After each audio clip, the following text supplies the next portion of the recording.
ما 3 خبرې زده کړي دي. 2 د مولانا صاحب سم زده کړي دي، یوه خبره مې د عمران خان سره زده کړې ده. په هغه کې څه داسې تورې راغلي دي چې هغه تورې مطلب څه پریشاني جوړه کړې ده. زما استادان، زما ملګري، زما انډیوالان هغه ډېر مطلب په دې خبرو پریشان وو.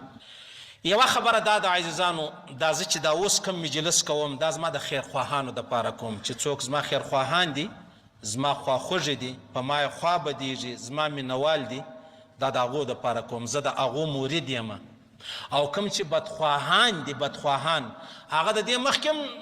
په ما پسې بد ویل، د دې بعد هم په ما پسې بد ویل، دا د هغو دپاره نه ده. دا زما د هغه یارانو، زما د هغه استادانو، زما د هغه علماو چې زه د پښو خاوره یم، زه د دوی مرید یم. او کوم څوک چې زما خیرخواهان دي، زما خیرخواهان دي، د هغو زه مرید یم. او بدخواهان چې کوم دي، بدخواهان پروا نه لري. په دنیا کې دا خبرې بیخي ډېرې راځي. خو دا یوه خبره ده، سړی باید چې شکنځا ډېرې ونه کړي. شکنځا مه کوئ. هغه لوی ملا صاحب که ستاسې په یاد دي نو خلکو ورته ویل چې امریکې ویل موږ ته اسامه په لاس راکېده. ولا سړی د اسامه خبره والله که ده قسم ده که د اسامه خبره ده، دې خلکو ارادې نورې دي. دا کم بدخواهان چې کوم دي دا قسم ده که دا خبره ده چې یا پلانۍ خبره ده یا پلانۍ دا خبره والله که ده. هغه ځان ته بیا خپل زما سره څه غرض و شی مې به خامخا لري. زه هم انسان یم، یا به م تاوان ورسولی، یا به م نقصان ورسولی، یا به م غیبت پسې کړی، هر شی چې د الله څخه به معافي پر دې خبره غواړو. اوله خبره دا د عزیزانو چې مولانا حمید الحق صاحب چې دا تېرو ورځو کې، دا تېره جمعه نه بله جمعه په خپل مسجد کې د جمعې لمانځه بعد چا وواژي، د دې سړي په شهادت کې شک لیدل، الله او رسول و دې ته شهید ویلی دی. که څوک په دې کې شک ویني دا هغه په ایمان کې شک دی. بس خبره خلاصه سوله. کوم سړی د دې عالم په شهادت کې مظلوم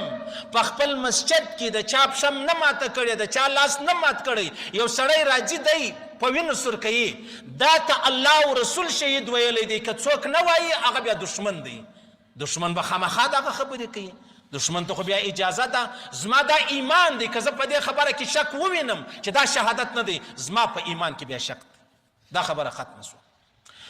او دویمه خبره دا د عزیزانو چې دغه مولوي صاحب و موزیک و پلانۍ خبره،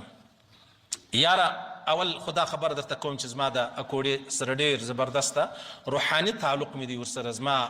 استادان، زما د لیو سبقان ویلي، الله دې ما وساتي، الله دې ما وساتي چې زه دوی په حواله باندې غلط ګمان کوم یا بد ګمان کوم. الله دې مو وساتي، الله دې توفیق نه راکوي. مرګ غواړم خو دا شی غواړم نه. خبره داسې ده عزیزانو چې دغه موزیک چې کوم هغه ما سره مجلس و په انټرویو کې، ولته غزلې اورې، ما ویل یاره کله کېدلی شي داسې په مخه یو غزل راغلی لکه دا پلاني سړي چې داسې غزل ولا هله نو نارې الله مولوي صاحب غزلې اورې او ظالمانو. ما په دا انټرویو کې ورته ویل مال په ما الله خبر دی، زه چې کله په موټر کې په سفر روان یم، زه قاضي فضل الله صاحب په امریکا کې دی شمالي، ډېر زورور د قرآن مفسر دی، زه هغه تفسیرونه اورم، د قرآن تفسیر اورم، یا د دیوبند د سپین ږیرو علماو مشایخو خاص کر پالمپوري صاحب د هغه بیان اورم. کله که داسې غزل په مخه راغلی نو دا اوس خبره ده. وسړی که تی ولې داسې کوئ، تی ولې په خبره سر نه خلاصوئ؟ ما تی ته ویلې تاسو علما د انبیاو رقم پاک مه بلئ، ملایان دي تاسو د کافرانو رقم ناپاکه نه بلي. خبره خلاصه شوه. زم ګناهګاره یم، تم ګناهګاره یې. په دې کې څه خبره ده؟ بیا اوس خو د میډیا زمانه ده، د میډیا زمانه ده. میډیا زمانه کې له غلط نظرۍ ځان بچاول او له موزیکه ځان بچاول دا نشي کېدلی، دا نشي کېدلی. او الحمدلله په خدای قسم که یا فیسبوک لرم یا ټیک ټاک لرم یا دا نور بلاوي لرم، الحمدلله. دا خبره چې زه درته کومه هغه عبدالرحمن بابا څه وایي؟ وایي دا دې څوک له څنګه ناست دی نه پوهېږم، دا دې څوک له څنګه ناست دی نه پوهېږم چې خبرې د رحمان سره په جنګ کړې. ولې در پیښ څه در پیښه؟ ته ما ته ښکنځاوې کوې پر دې خبره چې کوم چا ما ته زما اصلاح کوي، زه د هغو مرید یم. هغه زما پیران دي، خدای دې وکړي چې هلته ریړۍ چلوي. او پاته دا نورې خبرې سولې، دا نورې خبرې. زه خو نو یو شی لرم الحمدلله، یو دغه شی الله پاک را کړی دی چې دا موزیک خبره چې کومه ده عبدالله ابن مسعود فرمایي په قرآن کې الله پاک لهو الحدیث چې کوم ویلی دي قسم یې اخیستی دی چې د لهو الحدیث څخه مراد دا موزیک دی دا باجی دی دا ډولونه دي قسم عبدالله ابن مسعود اخیستی زه به دا خبره کوم چې دا جایزه دي العیاذ بالله نو زه ګناه کوم زه به جایزه بولم په ګناه سړی ګناهګاره کیږي او په منلو یې سړی کافر کیږي او زه به دومره زه ملا زه سپینه ژره زه د مسجد په ممبر او زه به ناست یم غزلې به اورم نو د غزلو څخه کله سړی ځان بچاولی سي که په خپله ناوړې په موټر کې به یي که په موټر کې نه یي په بس کې به یي که په بس کې نه یي په یو واده کې به یي د دې څوک ځان بچاولی سي الله اکبر استغفر الله او بله خبره دا ده وایي دی کرامت نه مني نه کرامت زه د ژوندی کرامت تر وښه یم در ما ګر څه بل څوک غټ کرامت لري نه زما دومره لوی کرامت دی چې زه په دوو خبرو باندې و نیم جهان ته روزګار شروع کوم په دا دوو خبرو باندې نیم جهان ته ما روزګار پیدا کړي کني ورک کولې اچھا نه ولیدلې بدولو با دوی خبرې رالی ما بین لره الله روزګار پیدا سو الله زه نور روزګار در پیدا کوم نور در پیدا کوم پریشانه کیږئ ما ها یو عجبه تورې به درته ووایم ما درې خبرې زده کړي دي دوی د مولانا صاحب سم زده کړي دي یوه خبره مې د عمران خان سه زده کړې ده کمې خبرې د مولانا صاحب سمې دا خبرې زده کړي دي اولنۍ خبره دا د مولانا صاحب چې د چا سره مخالفت کوي یا دشمني کوي یا هر څه مجلسونو خو جیو راځي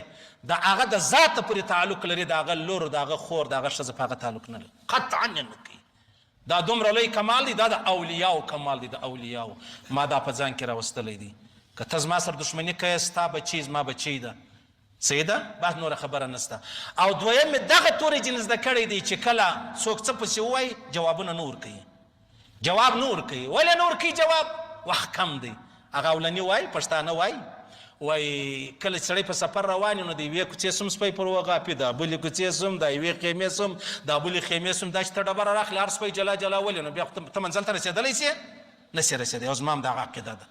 زما هم دغه یقین دی او د عمران خان سم بیا دا زده کړي چې کله څوک ورته وایي چې پلاني ستا په باره کې دا ویل قرار دی مسکا شي وخاندي او صحیح ده ټیک ده صحیح سو دا تورې ما زده کړي دي الله دې موږ وساتي که ما غلطي کړې زه ته په ما څه چم کولی زه دا زما دا بیان نه دی په ذل جلال که د خپل ذات او د خپل شهرت د بچاو دپاره کوم د خپل ایمان د بچاو دپاره م درته وکړي په ذل جلال دا دي ګورئ محراب دی مسجد دی روزه ده حدیثو کتاب مې مخ ته پروت دی الله زما په زړه خبر دی ته په ما څه کولی سې ستا به څه شهرت یې ولې چې پر لاس مې چې ګبړه ښکنځاوې کوې تر دې نو سپی سړی نه چې په دې خبرو خطا وځي او الحمدلله زه په دې خبرو نه خطا وځم الله دې موږ ته عفو وکړي الله دې نو بدمرغۍ وساتي کومې غلطۍ چې په قصده کړي دي الله دې معافي راته وکړي کوم په خطا کړي دي الله دې معافي راته وکړي موږ ټولو ته دې الله معافي وکړي را روان ژوند کې دې الله معافي راته وکړي الله دې